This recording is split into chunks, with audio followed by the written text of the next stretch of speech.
ফেনী থেকে আমাদের সহকর্মী আশিকিন প্রিন্স আমাদের সাথে যুক্ত হবেন। প্রিন্স, আপনাকে পাওয়া গেল ফাইনালি। নেটওয়ার্কের কারণে হয়তো পাওয়া যাচ্ছিল না, একটু বলবেন সর্বশেষ মানে কি দেখছেন, পরিস্থিতি কি আসলে?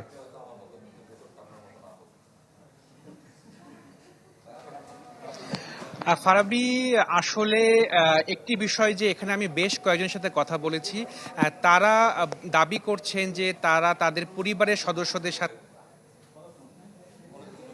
পারছেন না এবং তাদের অধিকাংশেরই বসবাস এই পরশুরামপুর অথবা আশেপাশে যেসব উপজেলা রয়েছে সেই সব এলাকাতে, এবং তারা এখানে যারা স্থানীয় অধিবাসী যারা রয়েছেন তারা সবারই এখন দাবি যে আপাতত কোনো খাদ্য সামগ্রী বা ত্রাণের কোনো প্রয়োজন নেই। আপাতত এখন দরকার নৌকা বা স্পিডবোট জাতীয় এমন কিছু কারণ যে বিভিন্ন উপজেলা মানুষ যারা নিম্ন এলাকায় অবস্থিত তারা যে নিরাপদ পারছে না, কারণ অনেক এলাকার পানি আমরা দেখেছি যে একজন মানুষ ডুবে মানে পুরো একজন মানুষের পরিমাণ অথবা একটা বিল্ডিং এর দোতলা পর্যন্ত ডুবে গিয়েছে, এরকম অবস্থাতে রয়েছে সেই সব এলাকার। ফলে সেই সব এলাকার মানুষ তারা সহজেই কিন্তু এই আশ্রয় কেন্দ্রে আসতে পারছে না, ফলে তারা একটি মানবেতর অবস্থার মধ্যে রয়েছেন। ফলে যারা এখানে যারা স্থানীয় যারা রয়েছেন তাদের সবার দাবি যে এখন আপাতত ত্রাণ বা খাদ্য সামগ্রী প্রয়োজন নয়, এখন দরকার হচ্ছে হলো পানিবন্দী সেই সব মানুষদের উদ্ধার করা, যাতে তাদেরকে প্রাণে বাঁচানো যায়। আমি এখানে কিছুক্ষণ আগে 4 জনের সাথে কথা বলেছি, তারা বলছেন যে তারা তাদের ফ্যামিলির সাথে 3 থেকে 4 দিন ধরে সংযোগ স্থাপন করতে পারছেন না, কারণ এখানে মোবাইল নেটওয়ার্ক বন্ধ হয়ে গেছে, একই সঙ্গে ইলেকট্রিসিটি নাই। ফলে তাদের পরিবারের সদস্যরা বেঁচে আছেন নাকি মারা গেছেন সেটি কিন্তু তারা এখনো নিশ্চিতভাবে বলতে পারছে না, ফলে তারা কিন্তু একটি উদ্বেগ উৎকণ্ঠার মধ্যে রয়েছেন। একই সাথে এইসব ফেনী শহরে যারা মানুষ বসবাস ৮৮ সালের বন্যা যেটি ছিল, এরপরে এত বড় বন্যা বা এত বড় বিপর্যয় তাদের, এবং আমরা দেখি স্থানীয় অথবা ফেনী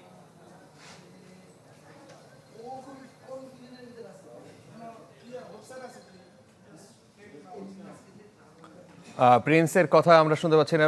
এখানে আমাদের আর এক সহকর্মী রব, তিনি যুক্ত হচ্ছেন আমাদের সাথে। রব, আপনি সকালে মানে আমরা দেখছিলাম যে ফেনীর পরিস্থিতি যেটি বলছিলেন প্রিন্স, যে ফুলগাজী পরশুরাম সহ ছাগলনাইয়া, ইনফ্যাক্ট ফেনী সদর, সেখানে থেকে কোনো ধরনের মোবাইল নেটওয়ার্ক নাই, সে কারণে কেউ যোগাযোগ করতে পারছে না। তার আত্মীয় স্বজন কি সেখানে আছেন নাকি তারা কি অবস্থায় আছেন জানতে পারছে না। আপনি কোন কোন এলাকায় গেলেন এবং পরিস্থিতি কেমন দেখছেন? ফারাবী, মৌলভীবাজারে আসলে ইতিমধ্যে 5টি উপজেলা কবলিত হয়েছে। মূলত বিশেষ করে মৌলভীবাজার পানি বিপদসীমার উপর দিয়ে 117 সেন্টিমিটার বিপদসীমার উপর দিয়ে প্রবাহিত হচ্ছে, ফলে বিভিন্ন লোকালয়ে প্লাবিত হয়েছে। আমি মৌলভীবাজার সদরের জায়গা যোগাযোগ ব্যবস্থা বিচ্ছিন্ন হয়েছে, বিশেষ করে মৌলভীবাজার জেলা সদর থেকে যে রাজনগর, ফুলাউড়া, জুড়ি, বড়লেখা 4টি উপজেলার সাথে যোগাযোগ এক ধরনের বিচ্ছিন্ন রয়েছে। পাশাপাশি যে নতুন নতুন যে গ্রাম এলাকা প্লাবিত হচ্ছে এবং মানুষের এক ধরনের দুর্ভোগ রয়েছে। আমি আমার পিছনের অংশটা একটু দেখাতে চাই। এরকম করে আসলে জেলার বিভিন্ন জায়গায় আসলে পানি উঠেছে এবং মানুষজন তাদের যে জিনিসপত্র, নিত্য প্রয়োজনীয় জিনিসপত্র প্রথমে যখন পানি উঠে তখন নিয়ে আসতে পারে নাই, পরবর্তীতে কিন্তু মানুষজন তাদের যে প্রয়োজনীয় জিনিসপত্র নিয়ে এসেছেন। আবার অনেক কিছু ভেসেও গেছে, এরকম আমাদের অনেকে বলেছেন। তবে সব মিলিয়ে বন্যা পরিস্থিতি এই মুহূর্তে আসলে উন্নতি হচ্ছে বলা যাবে না, এখন পর্যন্ত অবনতি আছে। প্রায় 1,22,000 মানুষ এখন পর্যন্ত পানিবন্দী জেলা প্রশাসনের তথ্য অনুযায়ী, এবং 16টি আশ্রয় কেন্দ্রে মানুষ আশ্রয় নিয়েছেন এবং বিভিন্ন ধরনের তৎপরতা চালানো হচ্ছে। পাশাপাশি সেনাবাহিনীকেও আমরা দেখেছি যে বন্যা কবলিত এলাকায় অবস্থান নিতে, হয়তো কোনো ঝুঁকিপূর্ণ জায়গা তৈরি হলে তারা হয়তো সেই জায়গায় যাবেন। এবং একটি বিষয় এখানে উল্লেখ করে যে আসলে এই যে বন্যার কারণে বিভিন্ন ধরনের রোগবালাই আসলে এক ধরনের বাড়ছে, কারণ যে পানিগুলো আসলে অনেক জায়গায় পানিগুলো অনেক ধরনের ময়লা পানি বা বিভিন্ন ধরনের রোগ জীবাণু এই পানিতে থাকে, ফলে এই রোগের প্রাদুর্ভাবটাও বাড়ছে। সারাদিন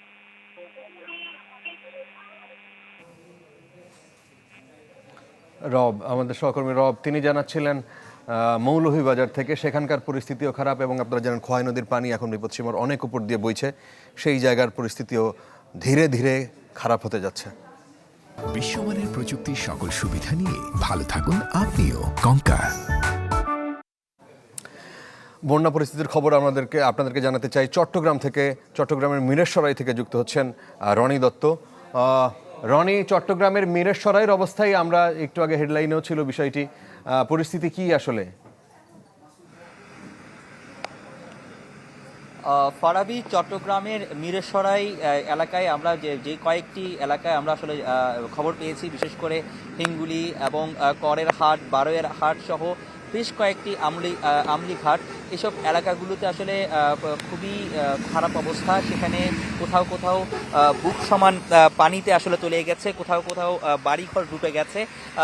যেহেতু তারা যেটি বলছেন, এটি ফেনী নদীর যেহেতু কাছাকাছি এলাকা এবং এই ফেনী নদীতে পানি যেহেতু বাড়ছে, সেই কারণে এখানের এই এলাকাগুলোতে তো আসলে পানিতে তলিয়ে গেছে। আমরা আসলে খুব বেশি ভিতরে এখনো যেতে পারিনি, আমরা ভেতরে যাওয়ার চেষ্টা করছি। তবে আপনাদের একটু যদি দেখায় যে পানি কিভাবে ঢুকছে, এটি একটি দূরের এলাকা, অর্থাৎ মহাসড়কের পাশের একটি এলাকায়। তো এখানেও কিন্তু পানি কিন্তু খুব যে স্রোত সেটি কিন্তু বেড়ে যাচ্ছে এবং ধীরে ধীরে পানির যে উচ্চতা সেটি কিন্তু বাড়ছে এবং আশপাশের এলাকাগুলোতে আসলে প্লাবিত হচ্ছে। এবং যেসব এলাকার কথা বলেছি সেখানে কিন্তু অনেক মানুষ পানিবন্দী হয়ে রয়েছেন। আমাদেরকে এখানকার স্থানীয়রা যেটি বলছেন, প্রায় 50,000-এরও বেশি মানুষ কিন্তু পানিবন্দী রয়েছেন এবং অনেক অনেক জায়গায় সেখানে বয়স্করা কিন্তু আটকে রয়েছেন পানিতে। তো স্থানীয়দের সহযোগিতায় তারা কিন্তু অনেককে উদ্ধার করার চেষ্টা করছেন।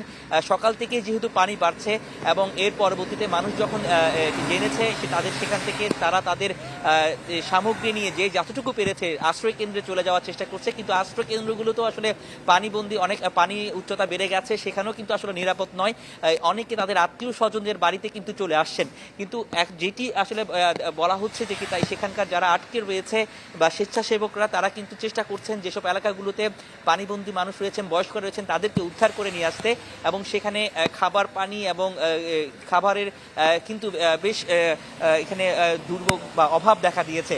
সব মিলে এক ধরনের বিপর্যয় অবস্থা কিন্তু পরিস্থিতি, সেটা মিরসরাইয়ের যে অবস্থা, কিন্তু এর পরবর্তীতে আরও যে এলাকাগুলো রয়েছে সেখানে তো আরও ব্যাপক খারাপ অবস্থা। তো এই ছিল এখানকার ফারাবি সবশেষ অবস্থা। অনেক ধন্যবাদ রনি দত্ত। মিরেশ্বরাইয়ের পরিস্থিতি তিনি জানাচ্ছিলেন এবং তিনি যেটি বলছিলেন যে 50,000-এর বেশি মানুষ ইতোমধ্যে সেখানে পানিবন্দী হয়ে পড়েছেন এবং পুরো মিরেশ্বরাইয়ের যতগুলো গ্রাম আছে সবাই কম বেশি আক্রান্ত হয়েছেন।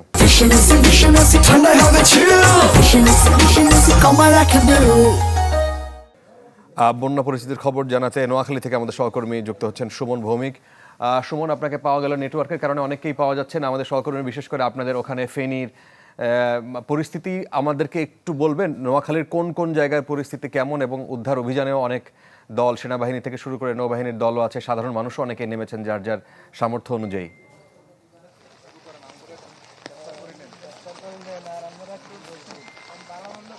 ফারাবি, আসলে নোয়াখালীতে মূলত জলাবদ্ধতাই ছিল। গত যদি 2-3 দিন যেটি বলা হচ্ছে যে জলাবদ্ধতাই বলা হচ্ছিল, কিন্তু আজকে যেটি হলো সেটি হচ্ছে সেনবাগ এবং কোম্পানিগঞ্জ হয়ে মুহুরী নদীর, ফেনী মুহুরী নদী দিয়ে কিন্তু পানি এদিকে আসছে, বন্যার পানি ঢুকছে, ফলে হচ্ছে পানিটা আসলে বাড়ছে। তবে যদি মানুষকে রিকভারি করার যে বিষয়টি বলছেন, সেটা কিন্তু আসলে যারা হচ্ছে বিভিন্ন জায়গায় আটকা পড়ে রয়েছে তাদেরকে উদ্ধারের জন্য আসলে সেনাবাহিনী বা প্রশাসনিক অন্য কোনো কর্মকর্তা কর্মচারী বা প্রশাসনিক দিক থেকে তেমন একটা আসলে কোনো উদ্যোগ আমরা দেখিনি। যতটুকু দেখেছি বা বিভিন্ন জায়গা থেকে খবর নিয়ে যেটি জেনেছি, সেটি হচ্ছে কিছু স্বেচ্ছাসেবী সংগঠন এবং রেড ক্রিসেন্টের কিছু লোকজন হয়তো তারা বিভিন্ন জায়গায় শুকনো খাওয়া টাওয়া দিচ্ছে। এছাড়া কিছু কিছু লোক নিজেদের উদ্যোগেই কিন্তু তারা আশপাশে যেসব দোতলা বা তিনতলা ভবন রয়েছে, স্কুল কলেজ রয়েছে, সেগুলোতে নিজেরাই আশ্রয় নিচ্ছে। এমনটি আমরা বিভিন্নভাবে খোঁজ খবর নিয়ে যেটি জানতে পেরেছি, এটুকুই হচ্ছে। কিন্তু প্রশাসনিকভাবে আসলে সেভাবে কোনো তৎপরতা চোখে পড়েনি। জেলার বিভিন্ন জায়গায় বিদ্যুৎ বিচ্ছিন্ন রয়েছে, সেগুলোতে বিদ্যুৎ বিভাগ তো যতটুকু সম্ভব তারা নিজ থেকে গিয়ে তারা কাজ করছে, যত খবর পেয়ে তারা হয়তো যাচ্ছে। এছাড়া অন্যভাবে উদ্ধারের যে বিষয়টি সেটি আসলে আমাদের চোখে পড়েনি। আমরা কিছুক্ষণ আগে যে জেলা শহরের খুব পাশে একটি ইউনিয়ন আছে, সেখানকার যে অনেকগুলো মানুষ আমাদের সঙ্গে কথা বলেছে, তারা বলেছে যে ওখানে কোথাও কোথাও কোমরের উপরও পানি উঠে গেছে।